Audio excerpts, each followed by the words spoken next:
네, 수험생 여러분, 새해 복 많이 받으시고, 자, 우리 부동산 공법 이제 공부 또 새로 시작하는 또 한 달이 시작됐습니다. 자, 2018년 1월달, 2월달 강의. 자, 우리 수업의 내용을 복습하는 강의를 제가 한번 제작을 해서 여러분들한테 이제 배부를 해드릴 테니까 여러분들 한번 이 복습 강의를 한번 잘 보시고 정규 수업 시간에 수업 내용을 듣고 어떻게 우리가 요약을 할 건지 그런 내용들을 한번 복습하는 강의 시간을 갖도록 하겠습니다. 다시 할까요? 인사말?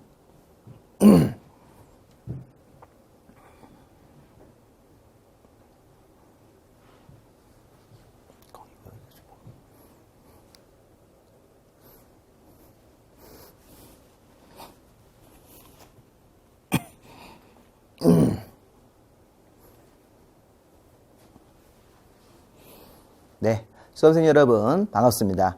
자, 우리 이제 2018년 새해가 시작됐습니다. 자, 우리 이제 새해가 시작됐고 이제 새로운 출발을 하는 그런 시간이 됐는데 우리 부동산 공법 이제 본격적으로 이제 한 단계씩 한 단계씩 공부를 좀 해 나가셔야 됩니다. 자, 1, 2월달 정규 수업을 들으시고 여러분들 그 내용들을 복습하는 게 되게 중요하죠. 공법은 반복이 중요합니다. 그래서 반복하는 그런 여러분들 공부하시라고 제가 복습 강의를 좀 간단하게 이렇게 PT로 제작을 해서 여러분들한테 이제 매주 제공해 드릴 테니까 수업 내용을 보시고 또 유튜브라든가 또 이제 우리 박물관 홈페이지 오셔서 내용들을 보시면 관련 내용들을 복습할 수 있을 겁니다. 자, 우리 첫 번째 부동산 공법에서 광역도시계획 내용부터 배우셨죠? 광역도시계획 복습 내용 한번 진행을 한번 해보겠습니다. 자, 우리 광역도시계획은 제가 수업 시간에 강조했던 게 공부를 하시는 순서가 중요하다고 했어요. 학습 절차. 그래서 우리 광역도시계획은 이렇게 제목을 한번 확인하시고 광역도시계획이 어떤 계획이냐, 그 다음에 자, 수립하는 장소가 있었죠. 광역계획권을 따로 지정을 해야 돼요. 광역도시계획의 의의는 광역도시계획은 광역계획권이라는 걸 지정을 하고 거기다가 장기발전 방향을 세워주는 계획이에요. 그래서 광역계획권이라는 걸 지정을 먼저 하셔야 되는 겁니다. 그래서 광역계획권을 지정을 할 때는 국토부 장관님이 정할 때도 있고 또는 도지사님이 정할 때도 있고 바로 뒤에서 내용들을 보시겠습니다. 자, 그 다음에 세 번째 공부할 주제는 수립권자와 승인권자, 관청부터 확인하셔야 돼요. 광역도시계획을 누가 수립하고 광역도시계획은 어떠한 관청이 승인을 하고요. 이 승인이라는 게 최종적으로 확정되는 것이죠. 자, 그리고 네 번째가 절차, 그 다음에 우리 수업 시간에 본 내용 중에 조정 신청 이런 것들을 하나 더 추가적으로 정리를 좀 하시면 되겠습니다. 자, 여러분들이 광역도시계획을 공부하실 때는 이렇게 여러분들이 임의 정식으로 이렇게 5가지 형태로 공부를 한다고 생각을 하셔야 돼요. 이렇게 5가지 형태로. 그래서 여러분들 머릿속에 이걸 넣으셔야 됩니다. 공부하시는 순서입니다. 이 순서를 잘 기억하셨다가 하나씩 하나씩 내용들을 정리하시면 그게 바로 시험 지문이 되는 겁니다. 수립하는 대상 지역 장소, 수립권자와 승인권자, 그 다음에 수립 승인 절차, 조정 신청. 자, 이 관련 내용들은 이제 뒤에서 바로 보겠습니다. 자, 우리 처음에 광역도시계획의 광역도시계획은 광역계획권이라는 거에 대한 장기 발전 방향이죠. 자, 우리 광역계획권은 2개 이상 도시를 묶는 거죠. 2개 이상 도시를 묶어서 그 안에 들어가서 장기적인 발전 방향을 제시하는 계획입니다. 자, 그리고 성격은요. 자, 비구속적 행정계획이죠. 일반 국민들의 권리를 침해하는 내용 같은 건 없습니다. 일반 국민들의 권리를 침해하는 계획은 도시 군관리계획. 자, 도시 군관리계획은 국민들의 권리를 침해하는 구속적 계획이지만 광역도시계획과 도시 군기본계획은 비구속적 계획입니다. 자, 그러면 다음에 수립하는 대상 지역. 자, 우리 광역은 개별 도시에 대해 수립하는 게 아니라 2개 이상 도시를 인접한 2개 이상 도시를 묶어야 되는 거예요. 그렇죠? 그래서 묶는다는 말이 광역계획권의 지정이에요. 그래서 우리가 눈에는 보이지 않지만 광역계획권이 지정이 되는데 문제는 이 광역계획권을 누가 정하냐 이게 중요한 거죠. 누가 정하냐. 자, 국토부 장관님이 정할 때도 있었고 도지사님이 정할 때도 있었죠. 국토부 장관, 도지사님이 광역계획권을 지정하는 겁니다. 자, 그래서 우리가 국토부 장관님이 정할 때는 우리 어디였습니까? 우리 수업 시간에 자, 서울특별시와 뭐 경기도 지역의 도시들 이런 지역들을 묶으면 서울시와 경기도지사보다 상급 관청인 국토부 장관님이 하는 거고 또는 뭐 경우에 따라서는 뭐 전라남도 광주 있죠? 광주하고 전라남도 이런 지역들의 주변 도시를 이렇게 묶을 수도 있어요. 그럼 광주광역시와 전라남도가 묶여도 광주광역시와 전라남도지사보다 상급자인 국토부 장관, 뭐 대구광역시랑 경상북도 이렇게 묶을 때도 국토부 장관님이 하는 거고. 자, 반면에 우리가 광역계획권을 도지사님이 정하는 경우도 있었죠. 도지사가 우리 수업 시간에 청주청원 같은데. 자, 지금은 뭐 통합됐지만 청주시와 청원군은 충청북 도안에서 이 2개의 도시가 묶이는 거죠. 또는 우리 뭐 과거에 마산, 창원, 진해 이런 경우도 그 마창, 진 광역계획권을 경남도지사님이 정하는 거예요. 자, 주의할 점은 국토부 장관님하고 도지사님이지 시도지사 이러시면 안 되겠죠. 국토부 장관 시도지사라고 시험 문제 한번 출제가 됐는데 이렇게 하면 안 됩니다. 항상 광역계획권은 국토부 장관 도지사 이렇게 해서 요거는 틀린 지문이다. 이런 것들 한번 우리가 다시 한번 잘 기억을 하셔야 되겠습니다. 자, 그러면 이제 광역계획권을 국토부 장관이나 도지사님이 인접한 2개 이상 도시죠. 2개 이상 도시를 묶는데, 자, 요것도 아셔야 되겠죠? 묶는 형태가 전부나 일부를 대상으로 묶는다. 자, 광역계획권은 2개 이상 도시가 전체가 다 들어갈 수도 있고, 또 경우에 따라서는 일부, 도시의 일부만 넣어가지고도 2개 이상만 걸치면 되는 거니까, 광역계획권은 묶는 형태가 전부를 묶을 수도 있고 일부를 묶을 수 있어요. 그래서 청주청원을 묶을 때 전체를 묶을 수도 있고 청주청원의 반 정도만 넣어서 이렇게 청주의 일부, 청원군의 일부만 넣어서도 광역계획권을 정할 수가 있다는 겁니다. 그리고 참고로 보실 게 이쪽으로 가셔서 이 광역계획권의 지정의 목적도 한번 좀 볼까요? 광역계획권의 목적은 2개 이상 도시의 공간구조와 기능의 상호 연계니까 우리 이런 부분도 한번 체크를 해놓으실 필요가 있겠습니다. 다시 한번 자, 두 번째 목차 광역계획권을 지정을 해서 수립하는 장소. 자, 국토부 장관 도지사님이 각각 자기 상황에 맞게 지정을 하고 자, 묶는 형태는 인접한 2개 이상 도시를 묶을 때 전부나 일부에다 정할 수 있다. 그리고 광역계획권의 목적은 2개 이상 도시의 기능의 상호 연계 목적입니다. 자, 그럼 세 번째 우리 목차는 수립권자와 승인권자가 되는데, 자, 우리 수립권자는 제가 예전에 광동수립 이렇게 우리 공부한다고 했었죠. 광역도시계획은 공동수립한다. 이게 가장 기본입니다. 자, 우리 광역도시계획은 공동수립이에요. 그래서 우리가 광역계획권이 같은 도 안에 있을 때는 아까 우리 청주청원처럼 충청북도 안에서 청주시와 청원군 이렇게 묶는 형태, 같은 도 안에서 그 도 안에 있는 시, 군이 묶일 때는 시장군수가 공동수립, 여기 시장군수 공동수립. 그 다음에 이제 광역계획권이 아까 우리 서울시와 경기도, 시도에 걸쳐 있을 때, 2개 이상 시도, 광역계획권이 2개 이상 시도에 걸치는 경우도 있었죠. 아까 2개 이상 시도에 걸치면 국토부 장관님이 광역계획권을 정했는데, 근데 지금 수립은, 그 안에 들어가서 광역도시계획 수립은 시도지사가 공동수립한다. 자, 우리 머릿속에 생각할 거, 자, 우리 광역계획권의 지정은 국토부 장관님이 정했지만 광역도시계획 수립은 시도지사 공동수립. 자, 우리 광역계획권을 도지사님이 정했다. 그러면 시장군수가 공동수립하는 거예요. 자, 그거를 잘 기억하셔야 돼요. 광역계획권을 지정을 하고 광역도시계획의 수립으로 가시는 겁니다. 광역계획권을 지정을 하고 광역도시계획 수립은 공동수립. 이렇게. 그래서 여기 광역계획권이 같은 도, 아까 우리 충청북도 안에 청주청원이면 청주시장 청원군수 공동수립 이렇게 생각해도 좋고요. 또 광역계획권이 2개 이상 시도에 걸쳤어요. 그러면 서울시와 경기도에 걸쳐서 여러 도시가 묶였을 때는 시도지사가 공동으로 수립합니다. 근데 공동으로 수립해서 우리가 승인까지 받으러 가야 되는 걸 기억해야 되겠죠. 자, 공동으로 수립한다고 끝이 아니에요. 상급과청한테 승인까지 받아야 됩니다. 자, 승인은 누구한테? 자, 지금 시장군수가 공동 수립하면 도지사님한테 승인 신청. 시장군수 위에 형, 도지사. 그리고 시도의사가 공동 수립했을 때는 시도지사 위에 형이 국토부 장관님이 있는데 여기 지금 세 번째, 네 번째가 무슨 말이냐면요. 자, 광역계획권을 지정한 날로부터 3년 이내에 자, 시장군수가 승인 신청을 지금 안이했어요. 여기 시장군수가. 자, 원래 정상적으로 한다면 여기 1번 케이스에서 시장군수가 공동 수립해서 도지사님한테 승인 신청을 넣어야 되는데 도지사님한테 승인 신청을 3년 지날 때까지 안 넣으면 도지사님이 직접 단독으로 수립하는 경우도 있다는 거예요. 그리고 국가계획 관련되거나 그다음에 3년 지날 때까지 요 위에 것처럼 시도지사가 아까 우리 서울시와 경기도지사가 요 공동수립인데 근데 공동수립해서 이제 국토부에게 승인 신청을 올라가야 되잖아요. 근데 그 3년 지날 때까지 승인 신청을 안 했다. 그러면 이제 승인권자인 국토부 장관님이 내가 직접 하겠다. 이렇게 하는 경우도 있다는 것입니다. 자, 그래서 공부를 하실 때 이렇게 기본적으로 1번, 2번이 중요한 거예요. 공동수립, 공동수립해서 승인으로 올라가야 되는 거야. 3년 지날 때까지 승인 신청을 안 하면 그래서 우리가 도지사님과 국토부 장관님이 단독으로 수립하는 경우도 있다. 요 네 가지 케이스를 잘 기억하시는 게 중요한 건데 일단 원칙은 요 1번, 2번이 중요합니다. 조금 어려우시면 그냥 광동수립이니까 이렇게 공동수립으로 가자는 겁니다. 자, 그럼 우리 지금까지 우리 뭐 했습니까? 광역계획권을 지정을 하는 지정권자를 했고 그 다음에 수립권자를 했고 그 아래 승인권자가 있는 거니까 자, 이걸 우리 기본으로 해서요. 다음 페이지 보시면 승인권자가 나오죠. 시장군수는 도지사님한테 승인 신청, 시도지사는 국토부 장관님한테 승인 신청. 3년 지날 때까지 승인 신청을 하면 도지사님과 국토부 장관님의 단독 수립도 있습니다. 직접 단독 수립도 있으니까 그 내용을 살펴보시고요. 자, 그 다음에 네 번째 우리 목차가 수립 승인 절차죠.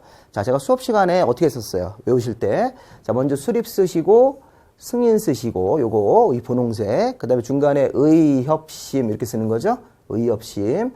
그 다음에 공고, 열람, 요렇게. 그래서 우리가 수립 승인 순서 외우실 때, 의협심, 불의를 보면 못 참아, 의협심. 자, 의협심 강한 사람은 아침에 기공체조를 많이 했다. 이렇게 외우시는 거예요. 그래서 기본 순서를 외우셔야 돼요. 그래서 우리 여기까지는 반을 나눠서 이제 수립권자가 할 일. 자, 요 위에는 수립권자가 할 일이에요. 수립권자가 예, 기초사부터 먼저 해야 되고 의견 청취, 공청회를 개최해서 주민 의견 청취 이런 것들을 해야 되겠죠. 예, 그럼 이제 승인을 해서 아까 이제 우리가 공동 수립해 가지고 승인 신청으로 올라가면 승인권자가 협의와 심의. 자, 승인권자가 다른 관청과 업무 협의하고 그다음에 도시계획위원회 심의를 거쳐서 심의가 통과가 되면 최종적으로 승인이 나오는 거죠. 승인 나오면 이 서류를 알리는 작업은 송부 받은 사람이 외부로 알린다. 자, 이건데, 자, 우리 보셔야 될 거는요. 자, 먼저, 제가 이렇게 한번 정리를 한번 해봤습니다. 여기 한번 보시면, 이 자료가 쭉 올라왔는데, 자, 우선 수립권자가요. 뭐, 여기 시장군수 공동수립, 시도지사 공동수립, 요거부터 먼저 읽으세요. 자, 우리 요거는 그냥 참고. 아까 도지사와 국토부 장관님의 단독 수립도 있었죠? 근데 그건 참고로 보시고, 자, 시장군수가 공동으로 수립할 때는 먼저, 그 광역계획권에 가서 인구, 경제, 사회, 문화 등을 조사 측량하여야 한다죠. 하여야 한다. 여기 의무자죠. 의무. 기초사를 인구, 경제, 사회, 문화를 조사 측량할 수 있다. 이러시면 안 돼요. 반드시 하여야 한다. 자, 그 다음에 이제 이 기초사한 자료를 준비했어요. 기초사를 하여야 한다기 때문에 여러 가지 광역계획권에 가서 인구, 경제, 사회, 문화, 뭐 환경, 교토 같은 여러 가지 분야를 이제 조사 측량을 해야 합니다. 의무적으로. 자, 그 다음 절차는 공청회라는 모임을 개최해서 주민과 전문가의 의견을 들어야 되고 타당하다고 인정을 하면 반영을 해야 되는 것입니다. 자, 주의할 점은 이 비구속적 계획은 주민 의견을 들을 때 공청회를 개최하는 거고 구속적 계획일 때는 공람이에요. 공람. 주의할 점은 이 공청회를 개최한다는 말을 공람이라고 하시면 안 돼요. 공람은 틀린 표현입니다. 공청회란 말 써야 됩니다. 비구속적 계획은 공청회, 구속적 계획 주민 의견 들을 때는 공람. 공람은 이제 공고하고 14일 이상 열람을 시켜서 열람 기간 안에 주민 의견을 받아주는 거예요. 그래서 이 공람이란 절차는 열람 기간이 따로 있습니다. 14일. 그래서 14일 그 기간 안에 개별 주민들이 직접 의견을 낼 수 있어요. 근데 이제 공청회는 이 공청회라는 모임에 가서 주민들이 참석을 해가지고 그 주민들의 의견을 모아서 대다수 의견으로 제출하는 거기 때문에 이런 공청회라는 것 같은 경우는 주민 의견을 간접적으로 듣는 것입니다. 또 우리 비구속적 계획은 이런 공청회를 통해서 주민 의견을 듣는 것이죠. 자, 그리고 자, 우리 이걸 지방의회라고 그러죠. 지방의회, 시도하고 시군 의회. 여기 보면 시장군수는 요 시군의회고 시도지사가 공동을 할 때는 시도의회이기 때문에 여기 시도의회도 나와야 되고 시군의회도 나오셔야 되는 거예요. 지방의 의견을 듣고 참고로 시도지사가 수립할 때는 자기 하급관청인 시장군수 의견도 들어야 됩니다. 참고로 좀 보시면 되겠습니다. 자, 그러면 기초사안 자료 준비하고 공청회를 개최해서 주민 전문가 의견 준비하고 그 다음에 지방의회 의견 정치 같은 거 한 거 다 의견을 모아서 최종적으로 수립안을 만들어요. 수립안을 만들어서 최종적으로 이제 승인 신청으로 가야 되는 거죠. 그래서 시장군수는 도지사님한테 승인 신청, 시도의사는 국토부 장관님한테 승인 신청. 그러면 도지사님과 국토부 장관님은 이제 승인을 할 때 관계 행정기관의 장과 협의하고 지방도시계획위원회 심의, 자, 다른 관청과 업무 협의하고 그다음에 전문가들이 모여서 회의하는 지방도시계획위원회. 그리고 국토부 장관님은 이 중앙행정기관의 장과 협의하고 중앙도시계획위원회. 뭐 보면 국토부 장관 할 때는 이렇게 중앙자를 붙인다는 특징이 있네요. 그죠? 국토부 장관님 때는 중앙자를 붙이고 뭐 도지사님 같은 경우는 중앙자를 붙이지 않고 관계행정기관의 장, 그다음에 지방도시계획위원회. 뭐 특별한 건 없습니다. 자, 그리고 도지사님이 이제 승인을 하고 나면 요거를 시장군수 등한테 보내고 자, 국토부 장관님은 승인하고 나면 시도지사 등한테 보내죠. 그럼 이걸 받은 사람이 이 시장군수가 시도지사가 외부로 알리는 작업하죠. 여기 공고라는 걸 합니다. 공고. 이 공고라고 하는 것은 우리 시도지사나 시장군수가 발행하는 신문 공보라는 게 있어요. 공보. 공보에다가 공고해서 알리고 30일 이상 열람시킨다. 이런 절차로 마무리가 되는 겁니다. 자, 우리 시험 문제에서는 이렇게 나올 수 있어요. 자, 기초사를 할 수 있다 그러시면 틀리고요. 그 다음에 공람 절차를 거쳐서 주민 의견을 듣는다 그러면 틀리는 거죠. 공청회 이런 것들 좀 보셔야 되겠죠. 지방의회 이름 시도, 시도는 군의회 여기 시도의사가 할 때는 시도의회, 시장군수가 수립할 때는 시군이니까 의회도 두 개를 다 쓰시고, 자, 수립을 해서 승인권자 찾아가시고, 승인권자가 승인하기 전에 협의와 심의 절차를 거치셔야 되고, 이런 것들 한번 잘 생각해 보시기 바랍니다. 자, 마지막 절차가 승인권자가 승인하고 나면 서류를 송부해서 송부받은 사람이 알린다. 공고. 자, 다음 절차로 가보시면요. 조정신청. 자, 이건 조금 어려운 건데 한번 좀 보세요. 자, 아까 우리가 시장군수가 공동으로 수립할 때는 협의가 잘 돼야 됩니다. 근데 협의가 안 되는 경우가 있어요. 근데 아까 잘 보세요. 시장군수가 공동으로 수립해서 협의가 안 돼가지고 아예 3년이 지나버리면 그때는 이 도지사님이 직접 단독 수립하는 거예요. 근데 3년 되기 전에 도지사님한테 조정 신청도 할 수 있다는 겁니다. 잘 보세요. 조정 신청은 뭐냐면 시장군수가 아까 우리 공동으로 수립할 때는 협의가 잘 돼야 됩니다. 그럼 협의가 잘 돼서 승인으로 올라가면 정상인데 도지사님한테 협의가 잘 안 되면 승인 신청이 못 올라간다고요. 근데 이게 3년이 아예 지나버리면 도지사님이 단독 수립해요. 3년 되기 전에 1년 차나 2년 차쯤에 도지사님한테 조정 신청을 할 수도 있다. 이게 이제 3년 되기 중간기, 3년 되는 거 기간 중간 정도에 조정 신청을 할 수 있다는 거예요. 그러면 도지사님은 심의를 거쳐서 조정하게 돼 있습니다. 자, 이게 무슨 상황이, 이 조정 신청은 그 상황 자체를 잘 이해하셔야 돼요. 상황. 아까 시장군수가 공동으로 수립해서 3년 안에 승인 신청을 못하면 도지사님이 직접 수립을 하는 거예요. 근데 3년 안쪽 기간에 뭐 1년 차라든가 2년 차쯤에 계속 협의가 안 되면 도지사님한테 조정을 신청할 수도 있다. 그럼 도지사님이 조정 신청을 받아서 도시계획위원회 심의를 거쳐가지고 조정을 하도록 되어 있습니다. 이런 내용들. 그리고 마찬가지로 시도지사도 협의가 잘 되면 국토부 장관님한테 이제 그 승인 신청이 올라가겠죠. 근데 시도지사가 협의가 안 돼가지고 아예 3년이 지나버리면 국토부 장관님의 단독 수립인데 지금도 3년 되는 안쪽 기간에 1년 차라든가 2년 차쯤에 이 장관님한테 조정 신청을 할 수 있다. 그럼 똑같이 국토부 장관님도 심의를 거쳐서 조정을 하도록 돼 있습니다. 그럼 조정안을 받아서 시도지사가 또 공동으로 수립하는 거예요. 이렇게 조정 신청이라는 게 하나 더 있으니까 자, 우리 광역도시계획은 좀 내용들이 많아서 헷갈리지만 자, 요럴까지 공부를 좀 해놓으셔야 되겠습니다. 그래서 아까 제가 이렇게 원형으로 생각하시면서 첫 번째 의, 수립하는 대상 지역, 수립권자, 승인권자, 수립 승인 절차, 조정 신청 이렇게 5개를 한번 잘 머릿속에 이미지로 담아두시기 바랍니다. 이걸 해야지 저랑 이제 5월 달에 또는 6월 달에 집중 교육을 해서 점수를 제가 60점 이상을 만들어 드릴 테니까 저를 잘 따라오셔야 됩니다. 자, 그런 다음에 이제 우리가 문제 한번 확인해 볼까요? 자, 문제. 자, 광역도시계획은 광역시의 장기 발전 방향이다. 당연히 틀렸습니다.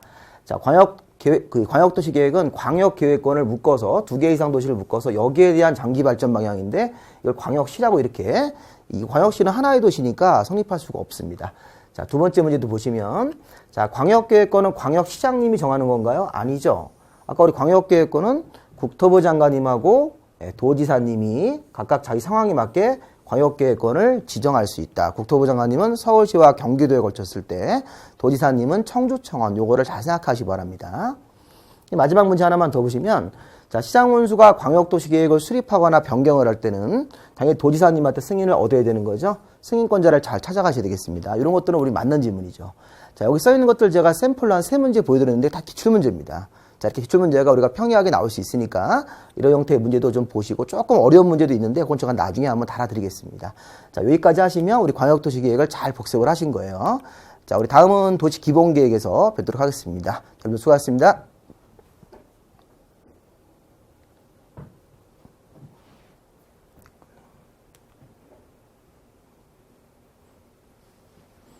그리고